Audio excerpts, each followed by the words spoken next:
श्री रामकृष्ण लीला प्रसंग स्वामी शारदानंद जी द्वारा लिखित पाठ संख्या 62। प्रथम 4 वर्ष की अन्य घटनाएं। उक्त विषयक दृष्टांत 1885 ईस्वी में श्री सुरेश चंद्र मित्र के घर पर श्री शारदीय दुर्गा पूजा के समय श्री रामकृष्ण देव के दर्शन का विवरण। 1885 ईस्वी के अंतिम भाग की घटना है।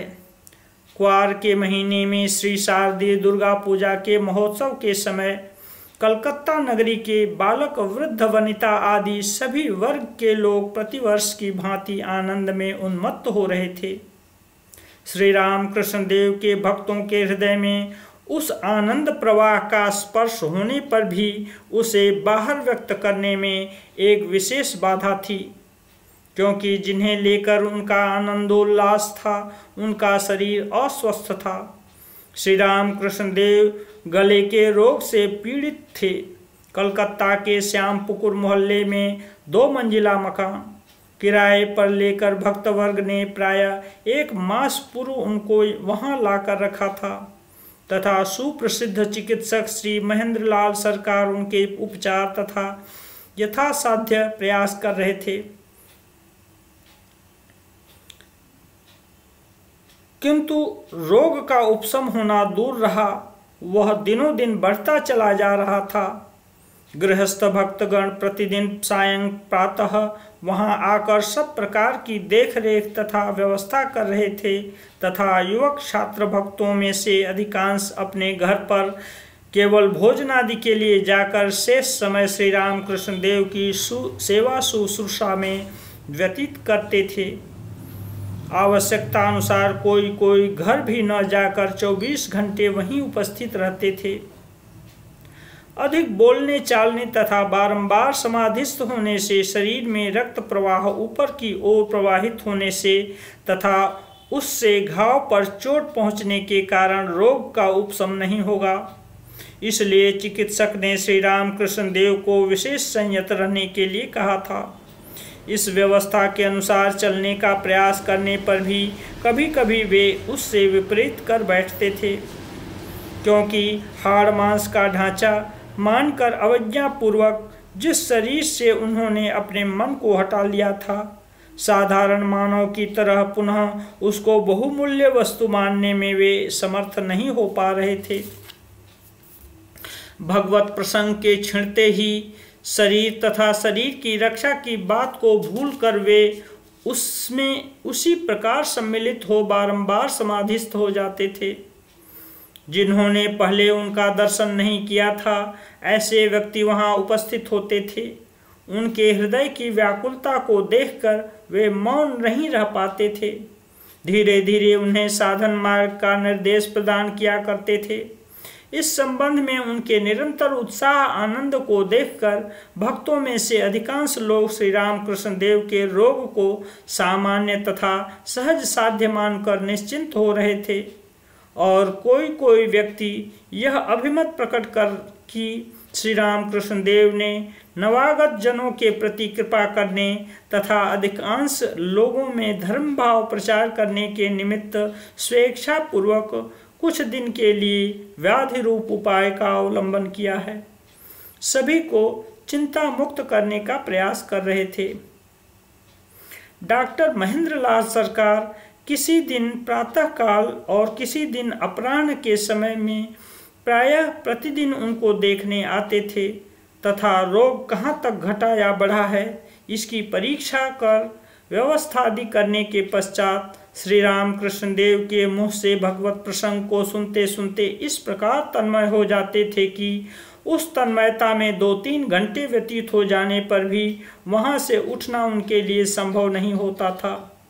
पुनः एक के बाद दूसरा प्रश्न कर उन प्रश्नों के अद्भुत समाधानों को श्रवण करते हुए अधिक समय बीत जाने पर भी कभी कभी अनुतप्त होकर यह कहते थे, आज आपको बहुत देर तक बातें करने के लिए मैंने विवश किया, यह अनुचित हुआ है।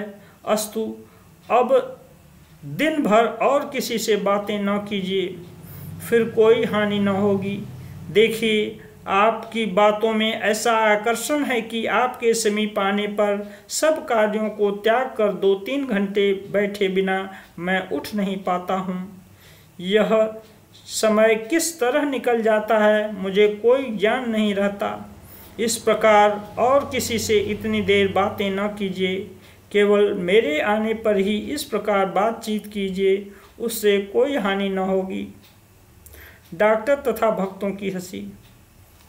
श्री रामकृष्ण देव के परम भक्त श्री सुरेंद्रनाथ मित्र, जिन्हें कभी कभी वे सुरेश मित्र कहा करते थे, के शिमला स्थित भवन में उस वर्ष श्री शारदीय दुर्गा पूजा पुनः प्रारंभ होने का आयोजन था। पहले उनके घर पर प्रतिवर्ष पूजा हुआ करती थी, किंतु विशेष विघ्न होने के कारण बहुत दिन तक पूजा बंद थी।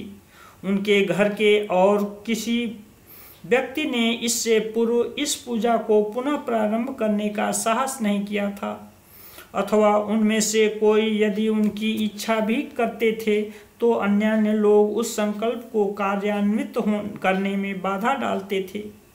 श्री रामकृष्ण देव की शक्ति पर विश्वास होने के कारण सुरेंद्रनाथ दैव विघ्नों से डरते नहीं थे, तथा किसी कार्य को करने का संकल्प उनके मन में एक बार उत्पन्न होने पर फिर वे किसी का कोई निषेध आदि नहीं मानते थे। घर के लोगों द्वारा नाना प्रकार के प्रयास किए जाने पर भी उस वर्ष पूजा के संकल्प से कोई उन्हें विच्युत नहीं कर पाया। श्री रामकृष्ण देव को सूचित कर उन्होंने समस्त व्ययभार अपने ऊपर लेकर अपने घर पर श्री जगदम्बा का आवाहन किया। शारीरिक अस्वस्थता के कारण सुरेंद्रनाथ के आनंदोत्सव में श्री रामकृष्ण देव उपस्थित नहीं हो सकेंगे, यही एक निरानंद का विषय था। पूजन से कुछ दिन पूर्व घर के 2-1 व्यक्ति भी अस्वस्थ हो गए थे, अतः यह अनुमान कर कि इसके लिए वे ही दोषी हैं। घर के लोग भी उन पर कुछ असंतुष्ट थे, किंतु उससे भी विचलित न होकर सुरेंद्रनाथ ने भक्तिपूर्वक श्री जगन्माता का पूजन प्रारंभ किया तथा अपने गुरु भाइयों को इस उपलक्ष्य में आमंत्रित किया। सप्तमी पूजन समाप्त हो चुका था। महाअष्टमी का दिवस था। श्यामपुकुर स्थित भवन में श्री रामकृष्ण देव के समीप अनेक भक्त एकत्रित हो भगवत चर्चा करते तथा भजनादि गाते हुए आनंद मना रहे थे। अपराह्न 4 बजे डॉक्टर साहब के आने के कुछ ही क्षण बाद नरेंद्रनाथ यानी स्वामी विवेकानंद जी ने भजन गाना प्रारंभ किया। उस दिव्य स्वर लहरी को सुनकर सभी लोग आत्मविह्वल हो उठे। श्री रामकृष्ण देव अपने समीप बैठे हुए डॉक्टर साहब को धीमे स्वर से संगीत के भावार्थ समझाने और कभी स्वल्प काल के लिए समाधिस्थ होने लगे। भक्तों में से किसी किसी को भावावेग से बाह्य चेतना लुप्त हो गई। इस प्रकार उस घर के अंदर आनंद का स्रोत प्रवाहित हो रहा था। रात के 7:30 बज गए। डॉक्टर साहब को तब तक कहीं होश हुआ। उन्होंने स्वामी जी को पुत्र की भांति आलिंगन किया तथा श्री रामकृष्ण देव से विदा लेकर उनके खड़े होते ही श्री रामकृष्ण देव भी हंसते हुए खड़े होकर सहसा गहरी समाधि में निमग्न हो गए। भक्तवृंद परस्पर धीरे धीरे कहने लगे। इस समय संधि पूजन का यानी अष्टमी तथा नवमी तिथि के संधि काल में श्री जगन्माता का जो विशेष पूजन होता है उसको संधि पूजन कहते हैं। समय है ना, इसलिए श्री रामकृष्ण देव समाधिस्थ हुए हैं। संधि क्षण को जाने बिना सहसा इस समय दिव्य आवेश में इस प्रकार उनका समाधि मग्न होना कम आश्चर्य की बात नहीं है। लगभग आधे घंटे के पश्चात उनकी समाधि भंग हुई एवं डॉक्टर साहब विदा लेकर चले गए। श्री रामकृष्ण देव ने समाधि अवस्था में जो दर्शन प्राप्त किया था उसका वर्णन करते हुए वे इस प्रकार कहने लगे। यहाँ से सुरेंद्र के मकान तक मुझे एक ज्योतिर्मय मार्ग दिखाई दिया। मैंने देखा कि उसकी भक्ति के कारण देवी प्रतिमा में माँ का आविर्भाव हुआ है। उनके तृतीय नेत्र से ज्योति की किरण निकल रही है। पूजन के मंडप में देवी के सम्मुख दीपमाला प्रज्वलित की गई है तथा आंगन में बैठकर सुरेंद्र व्याकुल हो माँ माँ करता हुआ रो रहा है। तुम लोग अभी वहां चले जाओ, तुम लोगों को देखने से उसका हृदय शांत होगा। तदनंतर श्री राम कृष्ण देव को प्रणाम कर स्वामी विवेकानंद आदि सभी लोग सुरेंद्रनाथ के घर पहुंचे तथा उनसे पूछने पर उनको यह विदित हुआ कि वास्तव में देवी के सम्मुख मंडप में दीपमाला प्रज्वलित की गई थी और श्री राम कृष्ण देव जिस समय समाधिस्थ हुए थे उस समय देवी के सम्मुख स्थित आंगन में बैठकर हृदय के आवेग के साथ सुरेंद्रनाथ ने लगभग 1 घंटे तक माँ माँ करते हुए बालक की तरह उच्च स्वर से रुदन किया था। इस तरह बाह्य घटना के साथ श्री राम कृष्ण देव के समाधि कालीन उक्त दर्शन की समता पाकर भक्त वृंद विस्मित एवं आनंदित हो आश्चर्यचकित हो गए।